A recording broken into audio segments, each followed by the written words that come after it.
উঠান বৈঠকের সম্মানিত সভাপতি, গণমানুষের নেতা,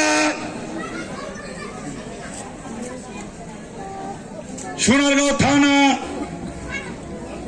আপনাদের ভোটে সাবেক উপজেলা চেয়ারম্যান, নির্বাহী কমিটির অন্যতম সদস্য, সোনারগাঁও থানা বিএনপি সংগ্রামী সভাপতি, সোনারগাঁও থানা ও সিদ্দিরগঞ্জ থানার দানের শীষের কান্ডারি, এই অনুষ্ঠানের আজকের সভার সভাপতি জনাব হাজী আজহারুল ইসলাম সাহেব, প্রধান অতিথি সব উপস্থিত আছেন। আজ আপনার 3 নং পৌর বিএনপি 3 নং ওয়ার্ডের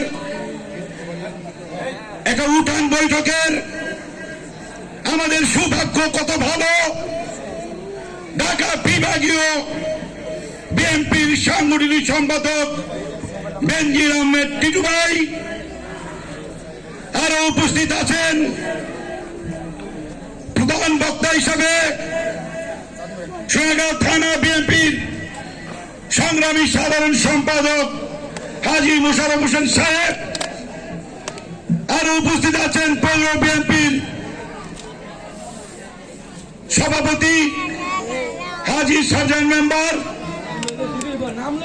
আরো উপস্থিত আছেন পৌর বিএনপির সেক্রেটারি মোতালেব কমিশনার সহ আমার শ্রদ্ধা চাচা সাবেক বিএনপির যুগ্ম সাধারণ সম্পাদক হাজী সালাউদ্দিন সাহেব সহ আমার সামনের সারিতে আমার মুরব্বী আকরাম, আমার মা ও বোনেরা আমার, আসসালামু আলাইকুম ওয়া রাহমাতুল্লাহি ওয়া বারাকাতুহু। এখানে বক্তৃতার কিছু নেই, বক্তৃতা একটি, আমাদের সামনে 12 তারিখে আমাদের নির্বাচন। 12 তারিখে যে একটা নির্বাচন, এটা আপনারা সবাই অবগত আছেন, জানেন না? অবগত আছে তো, জানেন? মান্নান ভাই 7 জন লোক এখানে ক্যান্ডিডেট ছিল। মান্নান ভাই পরীক্ষা দিয়ে পাস করিয়ে নমিনেশনে এনেছে, এটা সত্য না? কি কথা বলেন না কেন? এটা তো সত্য। যারা আজ আমাদেরকে স্বতন্ত্র হয়েছে, তারা এই বিএনপি থেকে কি না পেয়েছে বলেন? তারা মন্ত্রী হয়েছে, তারা এমপি হয়েছে, তারা বিএনপির বিরুদ্ধে গিয়ে স্বতন্ত্র হতে হবে কেন? তাইলে বোঝা যায় নমিনেশন ভাই একটা, নমিনেশন একটা না, নমিনেশন 7টা দেওয়ার ক্ষমতা আছে। এটা কি আপনার আমার দেওয়ার ক্ষমতা আছে? এইটা একমাত্র উপরওয়ালা আর স্টারিং কমিটি এবং আমার দলের চেয়ারম্যান দেওয়ার ক্ষমতা ভাই, তাই না? উনি পরীক্ষায় পাস করে এনেছে না? তাইলে বোঝা গেল এমপি বহু মজা আছে, মজা আছে না?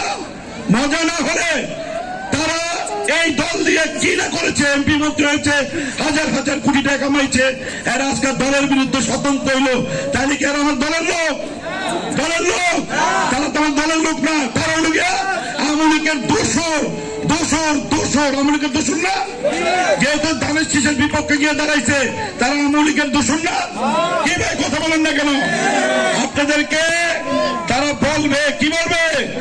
রাত্রে ফোন করে বলবে, আপনার একটু মোবাইল নাম্বারটা দিয়েন, বিকাশ নাম্বার, আপনাদেরকে 500-1000 টাকা বাড়াইবো।